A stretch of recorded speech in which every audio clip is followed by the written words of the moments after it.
Assalamualaikum warahmatullahi wabarakatuh. Hai teman-teman, bagaimana kabar kalian? Semoga kita semua tetap dalam keadaan sehat walafiat di tengah situasi pandemi semacam ini. Amin. Bagaimana nih? Masih semangat kan dengan perkuliahan IPA SDMI? Nah, di sini kami dari kelompok 2 yang beranggotakan 1. Hairunisa, 2. Nina Nuriana Lailia, 3. Siti Munawaroh, 4. Raras Pitaloka, 5. Nuri Maulida Yusiska, dan 6. Dwi Nurul Afitri akan menjelaskan materi tentang hubungan antar makhluk hidup. Antara manusia yang satu dengan manusia yang lainnya itu saling membutuhkan. Hubungan ini juga terjadi pada makhluk hidup lain seperti hewan dan tumbuhan. Hubungan timbal balik antara makhluk hidup yang satu dengan makhluk hidup yang lainnya itu disebut dengan simbiosis. Simbiosis diambil dari bahasa Yunani, yaitu sim yang berarti dengan dan biosis yang berarti kehidupan. Nah, pada pembahasan kali ini kami kelompok 2 akan mengulas 4 jenis simbiosis, yakni mutualisme, komensalisme, amensialisme, dan parasitisme.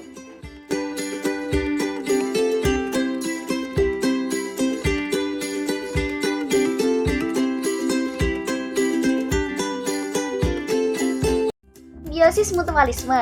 Simbiosis mutualisme adalah hubungan antara dua organisme yang berbeda jenis yang menguntungkan satu sama lain. Artinya, tidak ada pihak yang dirugikan dalam hubungan antara kedua organisme ini.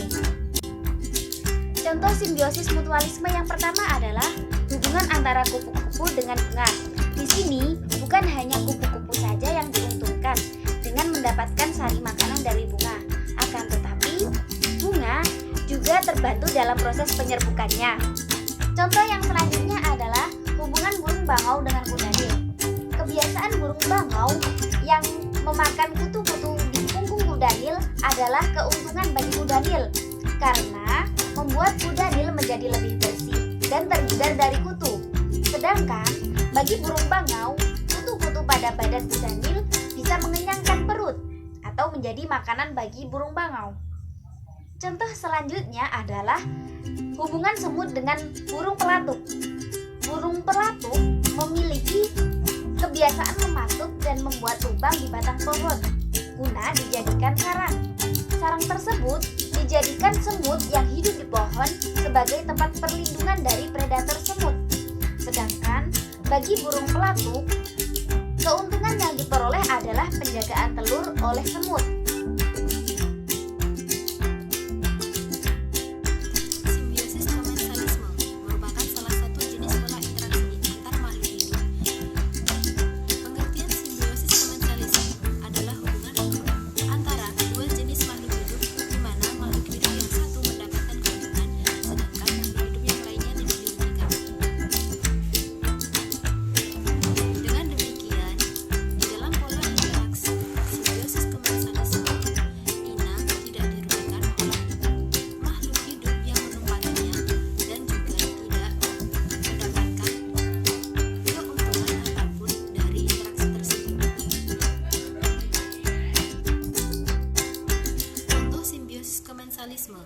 Yang pertama, interaksi antara tumbuhan sirih dengan inangnya.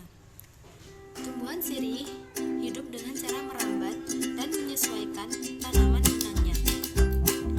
Tujuan tumbuhan sirih merambat pada inangnya adalah untuk mendapatkan sinar matahari yang cukup dalam proses fotosintesis.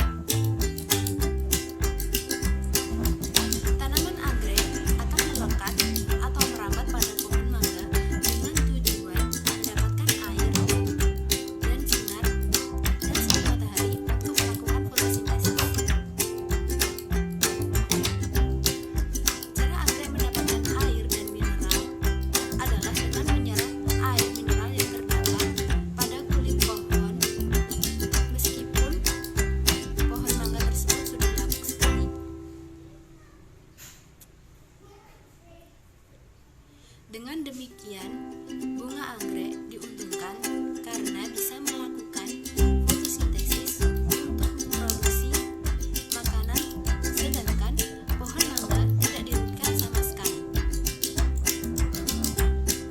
Contoh yang ketiga yaitu interaksi tumbuhan paku dengan pohon jati.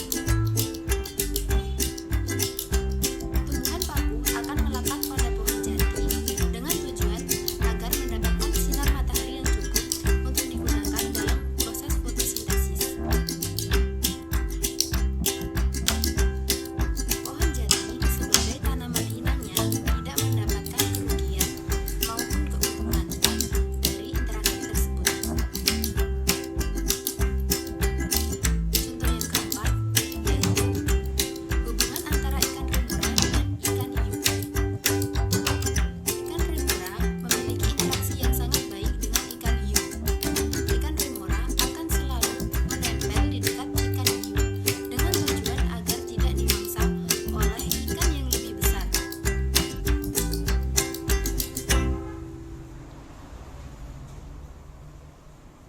Selain itu, dengan menempel dan mengikuti gerak ikan hiu tadi, ikan remora bisa lebih cepat mendapatkan makanan dari sisa makanan ikan hiu.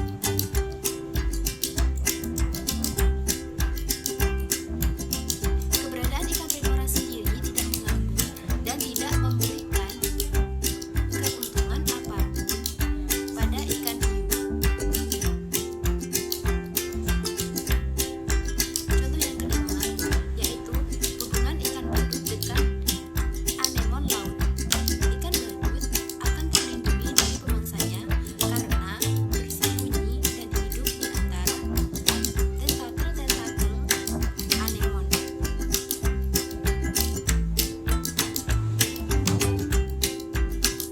Anemon laut mengeluarkan zat beracun yang dapat melukai ikan-ikan lain, tapi ikan badut tidak akan terluka karena kulitnya mengeluarkan lendir pelindung. Dengan demikian, ikan badut akan terlindungi dari serangan musuh. Sedangkan anemon tidak dirugikan maupun diuntungkan dengan keberadaan ikan badut tersebut.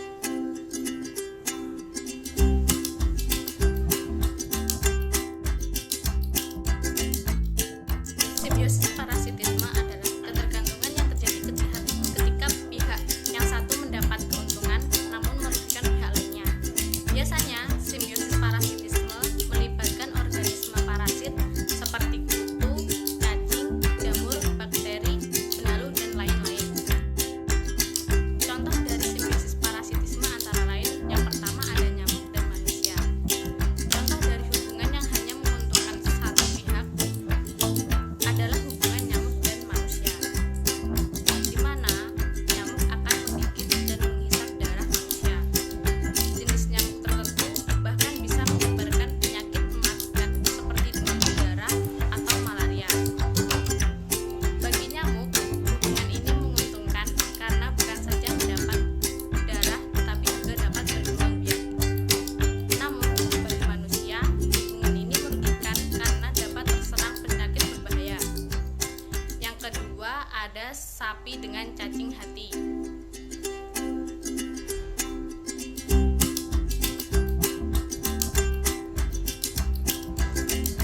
Hampir mirip dengan hubungan manusia dan nyamuk, hubungan antara sapi dan cacing hati juga merupakan salah satu contoh simbiosis parasitisme.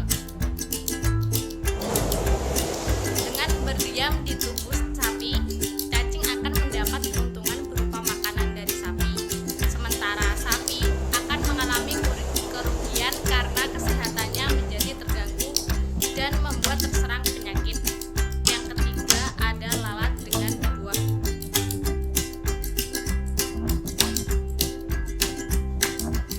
Lalat yang biasa berurusan dengan buah atau biasa disebut lalat buah merupakan jenis lalat yang sering mengerumuni buah-buahan. Hubungan antara lalat dan buah-buahan termasuk simbiosis parasitisme. Lantaran adanya lalat di buah bisa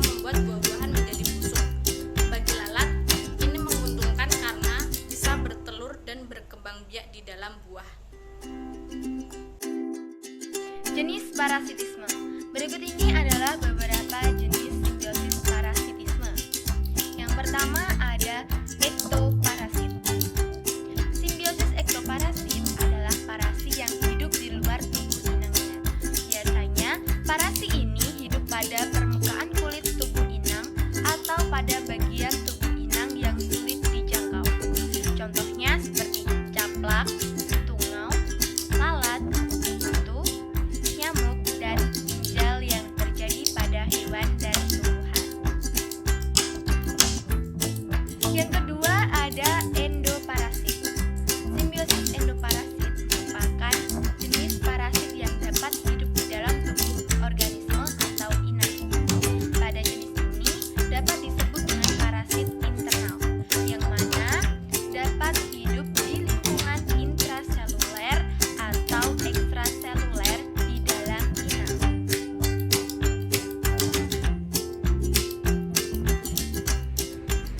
Dan yang ketiga adalah mesoparasit.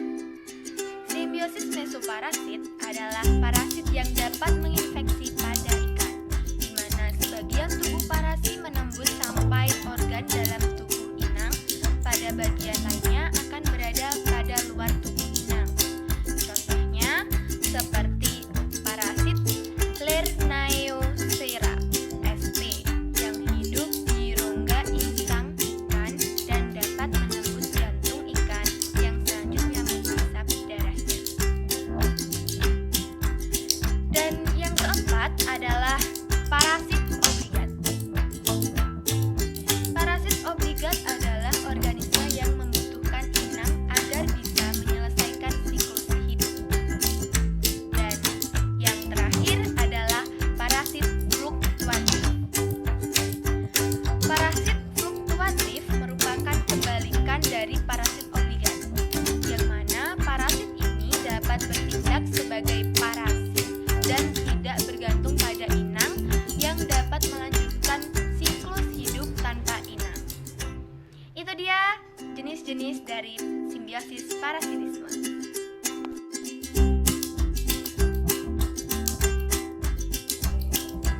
Simbiosis amensalisme, hubungan timbal balik di mana satu pihak dirugikan sedangkan pihak lain tidak dirugikan maupun diuntungkan. Berbagai contoh simbiosis amensalisme yang ada di lingkungan sekitar dapat dilihat pada materi di bawah ini. Contoh simbiosis amensalisme, gulma dan tanaman produksi. Gulma dapat menghambat pertumbuhan padi karena ia mengalami padi dari sinar matahari. Dalam kasus ini, gulma tidak mendapat untung atau mengalami rugi, sedangkan padi merasa dirugikan karena tidak mendapat cukup cahaya matahari. Sehingga simbiosis yang terjadi adalah simbiosis amensalisme. Jamur panisilin dan bakteri gram positif. Jamur panisilin mengeluarkan senyawa alelopati yang dapat menghambat perkembangan bakteri gram positif, sehingga jamur panisilin dapat menghambat perkembangan bakteri gram positif. Pada kasus ini, jamur tidak dirugikan dan bakteri gram positif mengalami kerugian karena menghambat proses tumbuhnya. Contoh lain adalah pohon walnut dengan tumbuhan di sekitarnya. Pohon walnut memiliki senyawa alelopati, yaitu senyawa yang sifatnya dapat merusak atau menghambat pertumbuhan dan perkembangan tumbuhan yang berada di sekitarnya. Sehingga tumbuhan yang berada di sekitar pohon walnut akan merasa dirugikan. Selanjutnya yaitu tumbuhan lamtoro dengan gandum. Tumbuhan lamtoro mengeluarkan senyawa yang memberikan dampak buruk bagi gandum. Jadi gandum akan dirugikan dengan adanya tumbuhan lamtoro. Lantana dengan gulma anggur, tanaman lantana dapat menghasilkan senyawa alelopati. Senyawa yang memberikan dapat menghambat pertumbuhan dan perkembangan dari gulma anggur. Gulma anggur di sekitar tanaman lantana dirugikan dengan adanya tanaman. Nah, itu tadi penjelasan terkait dengan 4 simbiosis di dalam hubungan antara makhluk hidup.